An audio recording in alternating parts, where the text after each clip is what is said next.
ಈ ಮಳೆಯಲ್ಲಿ ಚಳಿಗೆ ನಿಮಗೂ ಸೂಪ್ ಕುಡಿಬೇಕಂತ ಅನ್ನಿಸ್ತಾ ಇದೆಯಾ? ಆದರೆ ಹೋಟೆಲ್ಗೆ ಹೋದರೆ 200, ಸ್ವಿಗ್ಗಿ ಝೊಮ್ಯಾಟೊ ಆದರೆ 300. ನಾನು ಮನೇಲಿ ಸಿಂಪಲ್ ಈಸಿ ಆ್ಯಂಡ್ ಹೆಲ್ತಿಯಾಗಿ ರಾಗಿ ಸೂಪ್ ಹೇಗೆ ಮಾಡೋದಂತ ತೋರಿಸ್ತೀನಿ ನೋಡಿ.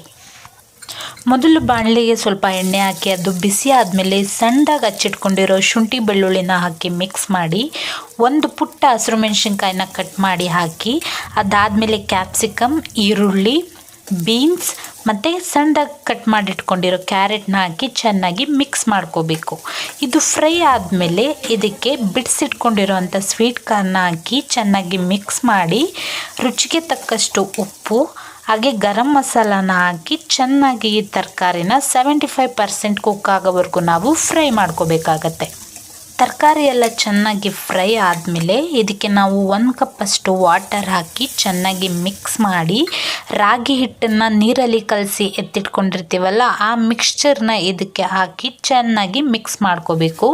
ಇದು ಬಿಸಿಲಿ ಸ್ವಲ್ಪ ತಳ ಹೊತ್ತದೇ ಇರೋ ಥರ ಇದನ್ನು ಚೆನ್ನಾಗಿ ಮಿಕ್ಸ್ ಮಾಡಿ, ಸೂಪ್ ಕನ್ಸಿಸ್ಟೆನ್ಸಿಗೆ ಬೇಕಾಗಿರೋಷ್ಟು ನೀರನ್ನ ಇದಕ್ಕೆ ಆ್ಯಡ್ ಮಾಡಿ ಒಂದು ಕುದಿ ಬರೋಕ್ಕೆ ಬಿಡಬೇಕು. ಒಂದು ಕುದಿ ಬಂದಾದಮೇಲೆ ಇದನ್ನು ಚೆನ್ನಾಗಿ ಮಿಕ್ಸ್ ಮಾಡಿಕೊಂಡು ಆಮೇಲೆ ಸ್ಟವ್ ಆಫ್ ಮಾಡಿ ಕಟ್ ಮಾಡಿ ಇಟ್ಕೊಂಡಿರೋ ಕೊತ್ತಂಬರಿನ ಹಾಕಿ ಚೆನ್ನಾಗಿ ಮಿಕ್ಸ್ ಮಾಡಿ, ಕೊನೆಯಲ್ಲಿ ನಿಂಬೆಹಣ್ಣಿನ ರಸ ಹಾಕಿ ಮಿಕ್ಸ್ ಮಾಡಿ ಫೈನಲಾಗಿ ಇದನ್ನು ಸರ್ವ್ ಮಾಡಿಕೊಂಡು ಬಿಸಿ ಬಿಸಿಯಾಗಿ ಕುಡಿತಾ ಇದ್ದರೆ ತುಂಬಾ ಚೆನ್ನಾಗಿರುತ್ತೆ.